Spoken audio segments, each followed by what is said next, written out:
myself today. This morning, I wasn't supposed to work on Get Up, but I found out that George Pickens was going to be traded to the Dallas Cowboys. And immediately, my group think and my thought was, damn, somebody so talented, they must be tired of dealing with the personality. And I fell into the same thing that all the people who actually don't know this kid falls into. And I also felt like I slighted George and I slighted Mike T. Mike T, who doesn't run away from coaching. Mike T, who doesn't run away from grooming. Mike T, who doesn't run away from bringing players along. It almost was like I said he gave up on a player. And George Pickens, who I've talked to, I've had conversations, I've been around, someone who does have a good spirit, someone who does have good energy, somebody who honestly is a good dude. Now, there are things that when you watch the film or when you watch the games, you have to be able to assess and say that can't happen. You have to be able to assess and say you can't do those things and be a leader. You can't do those things and continue to help a team to build. But for me to jump to the conclusion right away, that was the reason he's no longer there, that's unfair to the organization I love and to a player I admire. I mean, what if it's because DK's there now and you paid him $100+ million and now you also can't pay George? Or who's going to actually get the ball to both of these men? And who's the quarterback going to be?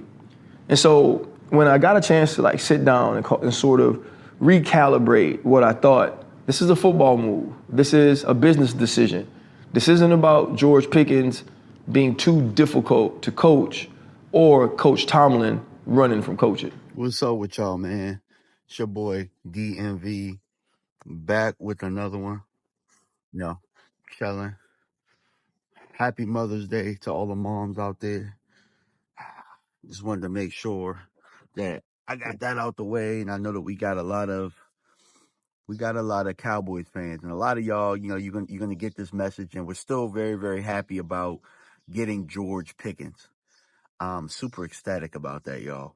I can't really explain to y'all how happy I am about that. And if you haven't gone to check out my film session, I was one of the first to do a film session. I did a very good, thorough breakdown. It's clean. The production is there. Go check it out. So Ryan talked about what his first thoughts were, right? And I'm just gonna be 100. I know, look, I got my glasses on. I got my football dad hat on, like I'm about to go drop the kids off at football practice. So that was the thought here. But, when I first heard Ryan, I was like, yeah, I feel the same way. That's what I kind of thought, but the talent outweighed it for me. I didn't really care too much about all of that baggage. I felt like Dallas does very, very good with players like that. They do good with players with baggage that have talent. They get the most out of those players. They don't miss when it comes to that. So I didn't really care.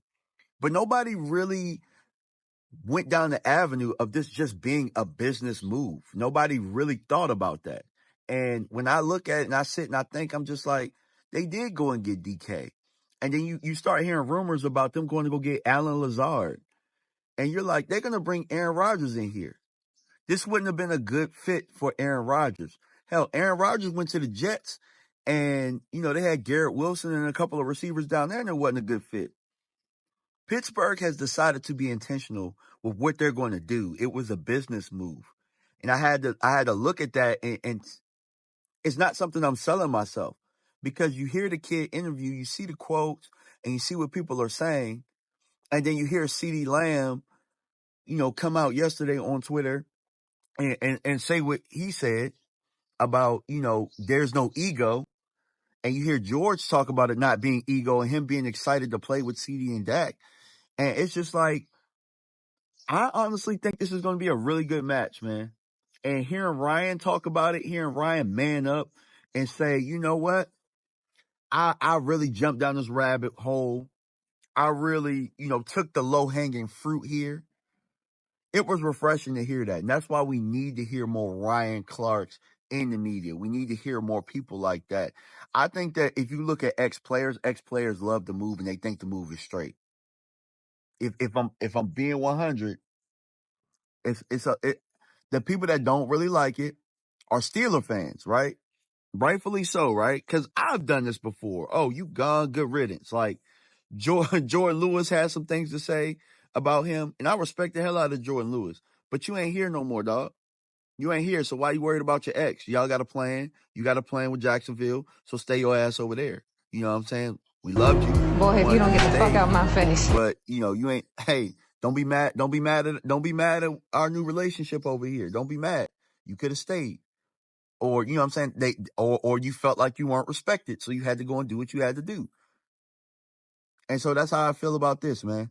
I feel that a lot of people are jumping over into our yard, telling us what our yard should look like. Stay over there on your yard. Stay in your backyard. You know what I'm saying? And Who are these niggas? you know what I'm I saying? cried. Worry about that. Worry about your damn yard. And that's how I feel about it, man. I think that, if it bothers you, it's probably a threat to you. And that go for Eagles fans too. A lot of Eagles fans is poo-pooing. Yo, I think we should Welcome plan this back. another time. Welcome back. Scared. You know what I'm saying? Because we done the same thing to y'all. So I wouldn't expect anything less. We did the same thing with A.J. Brown. And guess what? That ended up working out for y'all. I didn't think it would work, but it did. I didn't think it would work, but it did. And I think that that's the same case here. We have automatically jumped up on paper to the best wide receiver duo in the league. I feel a certain way too. I feel a certain way if I paid Smith and I paid AJ and I just won a Super Bowl. Damn, you know what I'm saying? Like, we just won a Super Bowl and we can't get no attention. Yeah, I feel a certain way too. Here's the thing. Y'all enjoy y'all parade, man. Look, y'all keep running around. Y'all won the Super Bowl. You ain't gotta be worried about this football stuff for a while. Let us worry about football. Our team needs to get back. Our team needs to do some things. They need to be able to do things like go out and get a George Pickens and go make some moves and do this and do that. We were 7-10 last year. You know what I'm saying? Don't worry about it over here, sweetheart. Don't worry about it. Don't worry about it, y'all. But I thought it was grown of Ryan to actually even say what he said. And I'm going to tell you why. Because there's a lot of media people out here that won't ever admit when they're wrong. You know what I'm saying? Or never reflect on the fact that they were wrong about something and dial back on it. If you want to worry about me, I will never do that over here. If I'm wrong about something, I'm going to tell you I'm wrong about something. I'm going to tell you I'm wrong about something. You know what I'm saying? Like, I look, the game is the game.